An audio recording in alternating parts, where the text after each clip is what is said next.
अंतरिक्ष एक ऐसी अनंत दुनिया जहां हर पल कुछ न कुछ रहस्यमय होता रहता है। अरबों गैलेक्सियां, खरबों तारे और अनगिनत रहस्य इस ब्रह्मांड में छिपे हुए हैं। लेकिन इन सब रहस्यों में एक चीज ऐसी है जो वैज्ञानिकों को आज तक पूरी तरह समझ नहीं आई। सोचिए, आप एक एडवांस स्पेसक्राफ्ट में बैठे हैं, सब कुछ बिल्कुल सामान्य चल रहा है, तभी अचानक नेविगेशन सिस्टम फेल हो जाता है। सामने एक अजीब सा अंधेरा दिखाई देता है। आपके सारे इंस्ट्रूमेंट्स अलर्ट देने लगते हैं। वो कोई साधारण अंधेरा नहीं है, वो है एक ब्लैक होल। अब सवाल यह है, अगर सच में आप ब्लैक होल के अंदर गिर जाएं, तो आपके साथ क्या होगा? क्या आप किसी दूसरी दुनिया में पहुंच जाएंगे? क्या टाइम ट्रैवल होगा या फिर आपका अंत हो जाएगा? आज हम इसी सवाल का जवाब समझेंगे इस वीडियो में। सबसे पहले समझते हैं कि ब्लैक होल आखिर होता क्या है। ब्लैक होल कोई स्पेस में पड़ा हुआ गड्ढा नहीं होता, बल्कि यह एक ऐसा ऑब्जेक्ट होता है जिसकी ग्रेविटी इतनी ज्यादा होती है कि उससे कुछ भी बाहर नहीं निकल सकता, यहां तक कि रोशनी भी नहीं। लेकिन ऐसा होता कैसे है? जब कोई बहुत बड़ा तारा, जो हमारे सूरज से कई गुना ज्यादा भारी होता है, अपना न्यूक्लियर फ्यूल खत्म कर देता है, तो उसके अंदर का बैलेंस टूट जाता है। अब तारे को संभालने के लिए कोई ऊर्जा नहीं बचती और वह अपनी ही ग्रेविटी के कारण अंदर की ओर सिकुड़ने लगता है। यह सिकुड़ना इतना ज्यादा होता है कि पूरा तारा एक बेहद छोटी जगह में सिमट जाता है और इसी से बनता है एक ब्लैक होल। ब्लैक होल भी अलग अलग प्रकार के होते हैं। कुछ होते हैं स्टेलर मास ब्लैक होल, जो बड़े तारों के मरने से बनते हैं। इनका मास सूरज से 5 से 30 गुना तक हो सकता है। वहीं दूसरी तरफ होते हैं सुपर मैसिव ब्लैक होल। ये असली दानव होते हैं जिनका मास लाखों, करोड़ों या अरबों सूरज के बराबर हो सकता है। हर बड़ी गैलेक्सी के सेंटर में ऐसा एक ब्लैक होल मौजूद होता है। हमारी मिल्की वे गैलेक्सी के सेंटर में भी एक सुपर मैसिव ब्लैक होल छुपा हुआ है।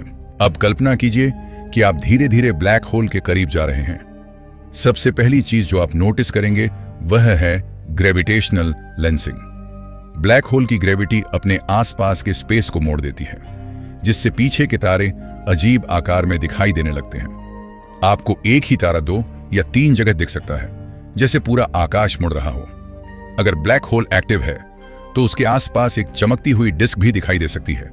इसे कहते हैं एक्रीशन डिस्क। यह गैस और धूल से बनी होती है, जो ब्लैक होल के चारों ओर बहुत तेज घूमती है और इतनी गर्म हो जाती है कि तेज रेडिएशन छोड़ने लगती है। देखने में यह बेहद सुंदर लग सकती है, लेकिन इसके पास जाना बहुत खतरनाक होता है। जैसे जैसे आप और करीब जाएंगे, एक और असर शुरू होगा, टाइडल फोर्सेस। इसका मतलब है कि ब्लैक होल की ग्रेविटी आपके शरीर के अलग अलग हिस्सों पर अलग अलग ताकत से असर करेगी। अगर आप पैरों के बल ब्लैक होल की तरफ गिर रहे हैं, तो आपके पैरों पर ज्यादा खिंचाव होगा और सिर पर कम।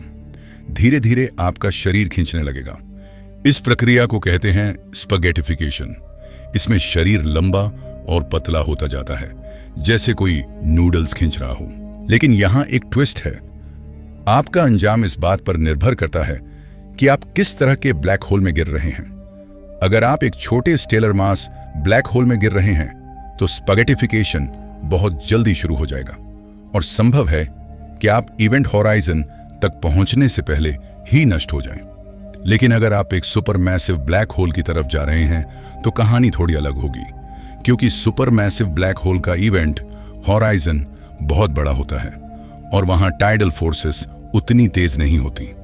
इसका मतलब आप इवेंट होराइजन को पार कर सकते हैं और आपको शायद पता भी न चले कि आपने उसे क्रॉस कर लिया है। अब सवाल उठता है, इवेंट होराइजन क्या होता है?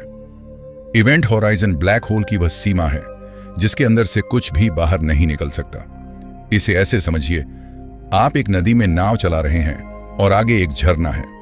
शुरू में पानी धीरे बह रहा है तो आप नाव को पीछे मोड़ सकते हैं, लेकिन जैसे जैसे आप झरने के करीब जाते हैं, पानी की गति बढ़ती जाती है। एक समय ऐसा आता है जब पानी की रफ्तार आपकी नाव से ज्यादा हो जाती है। उस पॉइंट के बाद वापसी नामुमकिन हो जाती है। बस वही पॉइंट है ब्लैक होल का इवेंट होराइजन। अगर कोई व्यक्ति दूर से आपको ब्लैक होल में गिरते हुए देख रहा हो, तो उसके लिए कहानी बिल्कुल अलग होगी। जैसे जैसे आप इवेंट होराइजन के करीब जाएंगे, उसे लगेगा कि आपकी गति धीमी होती जा रही है और धीरे धीरे आप लगभग स्थिर दिखाई देंगे। उसे ऐसा लगेगा कि आप इवेंट होराइजन तक कभी पहुंच ही नहीं पाएंगे। लेकिन आपके लिए समय सामान्य तरीके से चलता रहेगा। आप अपनी घड़ी देखेंगे, सब कुछ नॉर्मल लगेगा। यह फर्क पैदा होता है टाइम डायलेशन के कारण, जो आइंस्टीन की रिलेटिविटी थ्योरी का हिस्सा है।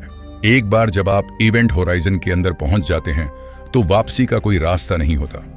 अब आप सीधे सिंगुलैरिटी की तरफ बढ़ रहे होते हैं। सिंगुलैरिटी ब्लैक होल का केंद्र होता है, जहां सारा मास एक बेहद छोटी जगह में सिमटा होता है। यहां स्पेस और टाइम का व्यवहार हमारी समझ से बाहर हो जाता है। जैसे जैसे आप उसके करीब पहुंचेंगे, टाइडल फोर्सेस बढ़ती जाएंगी और आखिरकार स्पैगेटिफिकेशन इतना ज्यादा हो जाएगा कि आपका शरीर एटम लेवल पर टूट जाएगा। लेकिन सिंगुलैरिटी पर असल में क्या होता है, यह आज भी एक रहस्य है। यहां हमारी फिजिक्स की दो बड़ी थ्योरी, जनरल रिलेटिविटी और क्वांटम मैकेनिक्स, एक साथ काम नहीं कर पाती। कुछ थ्योरीज कहती हैं कि वहां स्पेस और टाइम का मतलब ही खत्म हो जाता है।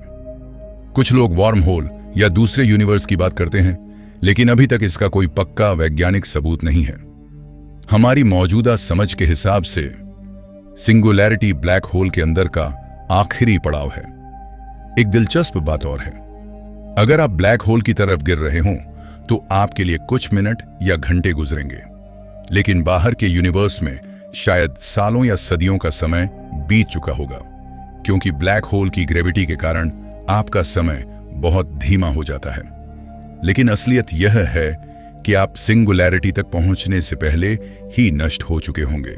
भौतिक विज्ञानी स्टीफन हॉकिंग के अनुसार ब्लैक होल पूरी तरह काले नहीं होते। वे धीरे धीरे रेडिएशन छोड़ते हैं, जिसे हॉकिंग रेडिएशन कहा जाता है। इससे ब्लैक होल बहुत लंबे समय में अपना मास खोते हैं और अंत में खत्म भी हो सकते हैं। लेकिन यह प्रक्रिया इतनी धीमी होती है कि हमारे लिए ब्लैक होल लगभग स्थायी ही लगते हैं। तो अगर आप ब्लैक होल में गिरते हैं तो कोई जादुई सफर या टाइम ट्रैवल होने की संभावना नहीं है।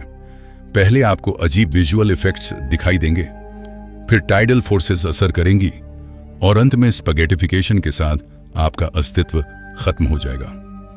ब्लैक होल हमें यह सिखाते हैं कि यूनिवर्स कितना जटिल और रहस्यमय है।